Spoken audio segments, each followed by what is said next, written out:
The excitement level is, 10 on a scale of 10. It's the team is over the moon with enthusiasm to be the first resort to open in Utah. This will be the resort's second earliest opening in the 60 years that it's been in operation. We've had the blessing of some cold temperatures, which really enable our mountain operation team to use our snow producers, our snow guns, to create wonderful surface for us to ski on. And we've also had some natural snow. There's a lot of white around us, and again, that's because of the coldness. Beyond our mountain operation teams, all of our teams are working hard to prepare the resort to welcome our guests from our building maintenance teams and our ticketing teams. We'll have ski and snowboard school, food and beverage. Everyone really leans into getting the resort ready to reopen. Brian Head's in a unique situation because you pull in people from a different place than most of the other resorts in the state of Utah. So Mhm. how much do you think you're going to get here for opening day? This is always kind of this is an exciting, I guess, gamble. You're open first. That's got to be Yeah. exciting in its own right. But how much are you expecting in terms of a turnout come opening day?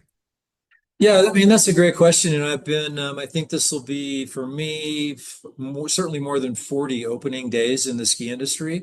And there's always, people who want to go skiing. They're so passionate about being here. I mean, we do recognize that we will have one detachable chair on one of our conveyors, and that, yeah, we think we'll be able to comfortably accommodate the folks that are visiting. We do we expect a mix of ticketed customers and our season pass holders.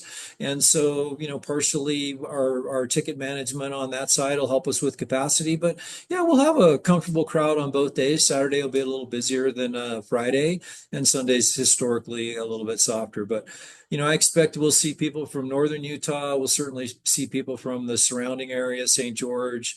We'll see people from Las Vegas, and maybe we'll see some people from Southern California, which is one of our good DMAs also. What went into the off season for you guys in terms of improvements or adjustments? I know there's some big long-term plans, which is really exciting, but on the short term, what went into the summer months here? Yeah, I mean, it's a big house, I would say. And so there's a lot of reoccurring, ongoing maintenance that happens. It's sometimes hard to see. I mean, one of the things that we do spend a lot of energy on is maintaining and upgrading our snowmaking system.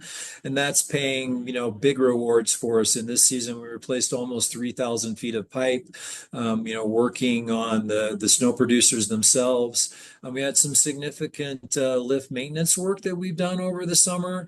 We've also an ongoing, what we would call vegetation management, which is glading is another way to think about that. And so we were able to really open up some cool areas of skiing on the Navajo and Giant Step side and really create two new runs in that process. So, earthwork, maintenance on the buildings. We've got some new cool, what we call ticket pickup boxes, which will help folks that have made advanced reservations pick up their ticket more effectively. So lots of things that are all added up, or I think it's almost $1.3 million of capital investment that we spent this summer.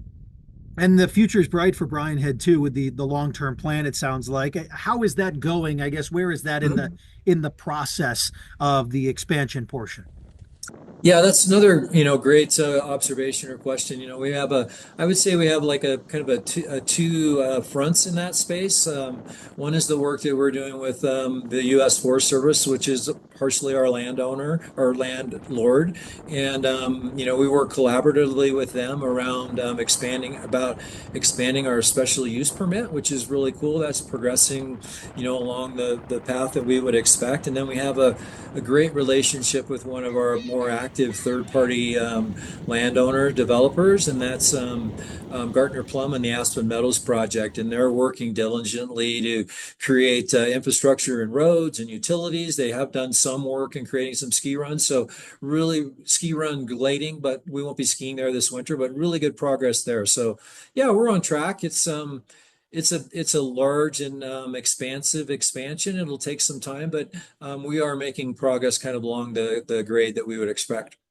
I had the chance to ski at Brian Head not last year, but the year before, and it was an Yeah. awesome experience, and I loved it. And I Mhm. caught it on a semi-powder day. It was really cool, and it's very different. I mean, it's a completely different uniqueness of a mountain and of terrain compared to anything else in Utah, with the red rocks mixed in and the unique views of southern Utah, which is really cool. But for folks that haven't been there before, or maybe are thinking about that first time and they see this, or they see just the social media outreach, how would you tell people you got to come check this out because it is a little different than skiing in the Wasatch or in other parts of northern Utah, for example?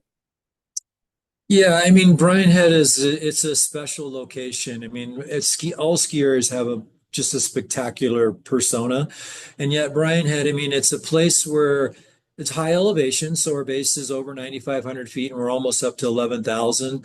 You can see out into the desert and into the Red Rock. You can see to the south, or we're right adjacent to the national parks. It's just a spectacular view, and yet the mountain itself has an open expansiveness. The terrain is very welcoming. We have a variety from gentle beginner terrain to some nice advanced skiing. Everything's kind of in front of you, so it's an easy resort to navigate. You can see where you're going. You can see where you've been. We have some efficient lift network.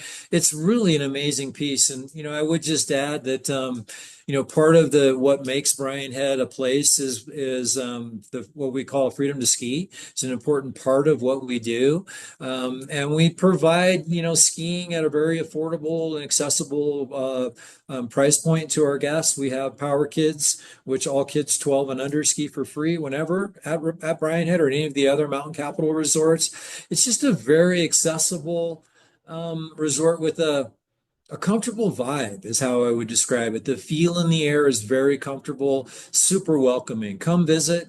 That we're starting on Navajo Mountain, which is kind of our beginner intermediate side of the resort, and we've got some great skiing. 4 runs, over 600 vertical, top to bottom on Navajo Chair. It's going to be a wonderful entry to the winter for us.